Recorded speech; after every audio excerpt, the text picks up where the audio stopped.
கார்டுங்கிற ஒரு விஷயம் எல்லா இடத்துலயுமே தேவைப்படுற முக்கிய ஆவணமாக மாறி இருக்கு. டிக்கெட் புக் பண்றது, ரூம் புக் பண்றது, அதே நேரத்துல பல்வேறு விஷயங்களுக்கும் குறிப்பா அரசனுடைய திட்டங்கள்ல பயன்பெறணும் அப்படின்னா கூடவே ஆதார் கார்டு அவசியமான ஆவணமாக மாறி இருக்கு. நம்மளுமே இதற்கு முன்னாடி பார்த்தோம் அப்படின்னா ஆதார் கார்டு ஜெராக்ஸ நிறைய இடங்கள்ல வெரிஃபிகேஷனுக்காக கொடுத்திருப்போம். இன்னும் சில இடங்கள்ல ஆதாரினுடைய அந்த ஒரிஜினலை காமிச்சு வெரிஃபிகேஷன் ப்ராசஸ முடிச்சிருப்போம். இனி வரக்கூடிய நாட்கள்ல இந்த வெரிஃபிகேஷன் ப்ராசஸ் எல்லாமே ரொம்ப சிம்பிளிஃபையா முடியக்கூடிய வகையிலையும் இன்னும் நிறைய அம்சங்கள் இருக்கக்கூடிய வகையிலையும் புதிய ஆதார் ஆப்பை லான்ச் பண்ணிருக்காங்க. இந்த ஆப்ல என்னென்ன அம்சங்கள் இருக்குன்னு பார்க்கலாம். புதிய ஆதார் ஆப்பை பொறுத்த வரைக்குமே டிஜிட்டல் வடிவில் ஆதார் அந்த உள்ளிட்ட விவரங்களை வைக்கணும் அப்படிங்கிற நோக்கத்துடன் லான்ச் செய்யவும் பட்டிருக்கு. இந்த ஆப்பை பொறுத்த வரைக்கும் UIDAIன்னு சொல்லக்கூடிய unique identification authority of India லான்ச்சும் செஞ்சிருக்காங்க.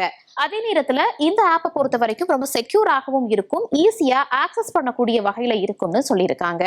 அது மட்டும் இல்லாம ரொம்பவே சேஃப் அண்ட் செக்யூரா இருக்கிற காரணத்தினால மோசடிகள்ங்கிறது தடுக்கப்படும். சரி, இந்த ஆப்பை பொறுத்த வரைக்கும் என்னென்ன சிறப்பம்சங்கள் புதுதாக இருக்குன்னு பார்க்கலாம். ஏற்கனவே ஆதார்ங்கிற ஆப் அவைலபிளாக இருந்துச்சு. இப்போ அதை ரீடிசைன் பண்ணிட்டு அப்டேட்டட் வெர்ஷன்ல நிறைய அம்சங்களுடன் இந்த ஆப்பை லான்ச் பண்ணிருக்காங்க. வேகமாக இருக்கும், அதே நேரத்தில் யூசர் ஃப்ரெண்ட்லியா இருக்கக்கூடிய வகையிலையும் இந்த ஆப் வடிவமைக்கப்பட்டிருக்கு.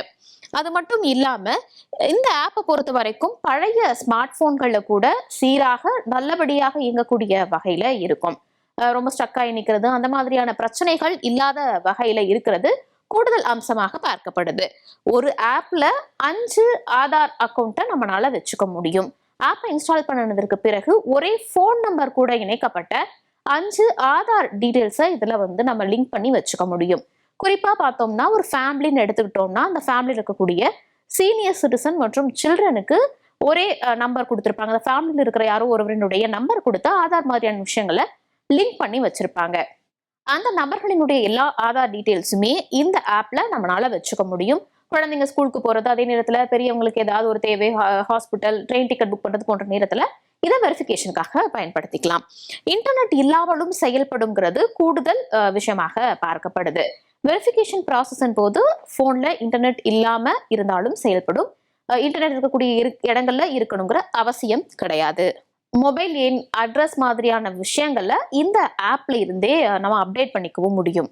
ஆதாரை பொறுத்த வரைக்குமே நம்மளோட எல்லா டீட்டெயில்ஸுமே இருக்கும். சில நேரங்கள்ல மொபைல் நம்பர்லாம் சேஞ்ச் பண்ணும்போது, அட்ரஸ் சேஞ்ச் பண்ணும்போது அந்த விஷயங்களை ஆதார்ல அப்டேட் பண்ணணும்னா நம்ம ஸ்ட்ரெயிட்டா போய் அப்டேட் பண்ணிக்க வேண்டிய சூழ்நிலை இருந்துச்சு. இனி வரக்கூடிய நாட்கள்ல ரொம்ப சேஃபாக இந்த ஆப்லயே அப்டேட் பண்ணிக்க முடியும். அதே நேரத்துல ஃபிங்கர் பிரிண்ட், பயோமெட்ரிக், கருவிழி ரேகை உள்ளிட்ட விஷயங்களை அப்டேட் பண்ணணும்னா அதற்கு மட்டும் நேர்ல போற மாதிரியான சூழ்நிலை இருக்கும். இந்த ஆப்பை பொறுத்த வரைக்கும் ஒரு பயனரினுடைய தரவுகளை, டேட்டாஸை எப்படி செக்யூரா வச்சுக்குதுன்னு பார்க்கும்போது டேட்டா செக்யூரிட்டி தான் இந்த ஆப்பினுடைய பிரதான நோக்கமாக இருக்கு. அதே போல பயனர்களினுடைய தரவுகளை சேமிக்கணுங்கிற காரணத்திற்காக, பத்திரமா வச்சுக்கணுங்கிற காரணத்திற்காக பயோமெட்ரிக் பின் மூலம் மட்டும்தான் ஆதார் தகவலை அந்த ஆப்குள்ள போய் செக் பண்ண முடியும். யார் வேணாலும் அந்த ஆப்பை யூஸ் பண்ண முடியும் அப்படிங்கிற அந்த ஒரு சிச்சுவேஷன் இருக்காது. அந்த குறிப்பிட்ட பர்சனே யூஸ் பண்ணணும், ஆதார் வெரிஃபிகேஷனுக்காக அந்த ஆப்பை யூஸ் பண்ணணும், இன்னொரு இடத்துல காமிக்கணும்னா முன்னாடி கொடுத்த அந்த பயோமெட்ரிக் இல்லைன்னா சேஃபான அந்த பின்னை வச்சு மட்டும்தான் ஆக்சஸ் பண்ணிக்க முடியும். இது ஒரு கூடுதல் செக்யூர் அம்சமாக பார்க்கப்படுது. அது மட்டும் இல்லாம ஆக்டிவிட்டி லாக்னு இருக்கக்கூடிய ஃபீச்சரை பொறுத்த வரைக்கும் இந்த ஆப்ல இடம்பெற்றிருக்கு. யார் எப்போ உங்க ஆதாரை வெரிஃபிகேஷனுக்காக பயன்படுத்திருக்காங்க, ஆதார் ப்ரொஃபைல யூஸ் பண்ணிருக்காங்க, எங்கெங்கெல்லாம் ஆக்சஸ் ஆயிருக்குங்கிற விவரத்தை ஆக்டிவிட்டி லாக் ஃபீச்சர் மூலமா பார்த்துக்க முடியும். ஒருவேளை ஏதாவது அசம்பாவிதம் நடக்குது, இல்லைன்னா மிஸ்யூஸ் பண்ணப்பட்டிருக்கு, உங்களுக்கே தெரியாம யூஸ் பண்ணப்பட்டிருக்கு அப்படின்னா அந்த சமயத்துல எப்படி எங்க யூஸ் பண்ணப்பட்டிருக்கு போன்ற டீடைல்ஸ் இந்த ஆக்டிவிட்டி லாக் மூலமா தெரிஞ்சுக்க முடியும். நமக்குமே செக் பண்ணிக்கிறதுக்கு இந்த விவரம் உதவிகரமானதாக இருக்கும். ஆதாரை எல்லா இடத்துக்குமே எடுத்துட்டு போகணுங்கிற அவசியம் கிடையாது.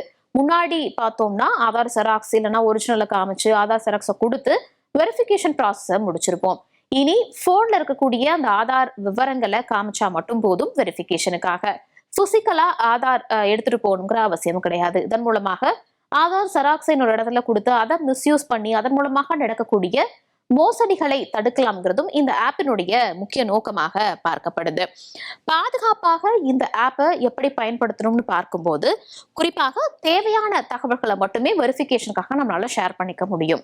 செலக்டிவ் டேட்டா ஷேரிங் ஃபீச்சர் மூலமா எந்த தகவலை வெரிஃபிகேஷன் பண்றவங்களுக்கு தேவைப்படுதுன்னா அந்த தகவலை மட்டும் ஷேர் பண்ணிக்க முடியும்.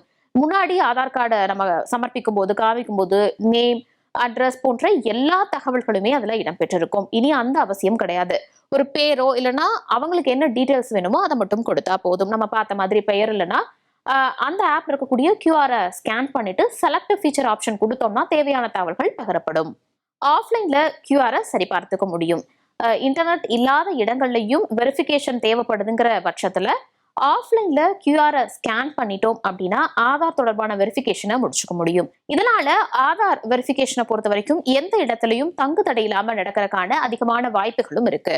நம்ம முன்னாடியே சொன்ன மாதிரி ஆதார் ஜெராக்ஸை எந்த இடத்துலையும் கொடுக்க வேண்டிய அவசியம் கிடையாது. ஏதாவது மிஸ்யூஸ் ஆயிருமோ இல்லைன்னா எல்லா டேட்டாவையும் ஓவர் ஷேரிங் பண்ணணுங்கிற அவசியம் இதன் மூலமாக இருக்காது. முக்கியமான தகவல்களை ஷேர் பண்றத இது தடுக்கும்.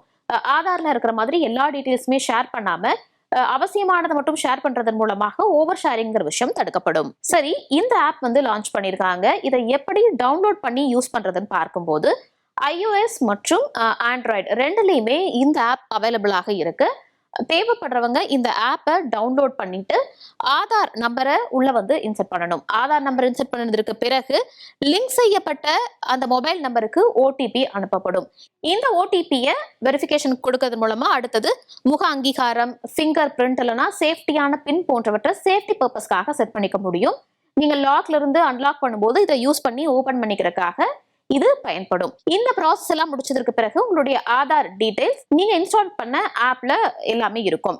வரக்கூடிய நாட்கள்ல இந்த ஆப்பை இன்ஸ்டால் பண்ணிட்டீங்க அப்படின்னா அதற்கு பிறகு ஆதார் கார்டு யூஸ் பண்ணாம போன் மூலமாகவே எல்லா டீடைல்ஸுமே கொடுத்து வெரிஃபிகேஷன் ப்ராசஸை முடிச்சுக்க முடியும். இந்த புதிய ஆதார் ஆப்பை இப்ப லான்ச் பண்ணிருக்காங்க. இந்த ஆப்பை நீங்க ஆல்ரெடி பயன்படுத்தி வந்துட்டு இருக்கீங்களா? இல்லைன்னா உங்களுடைய ஆதார் கார்டை வச்சு இதுவரைக்கும் ஏதாவது மோசடிகள் நடந்திருக்கா? இந்த ஆப்ல நம்ம சொன்ன அம்சங்கள் சரியானதாக இருக்கா? இன்னும் என்ன அம்சங்கள் இருந்தா பெட்டரா இருக்குங்கிறத நிச்சயமாக கமெண்ட் செக்ஷன்ல பதிவிடுங்க.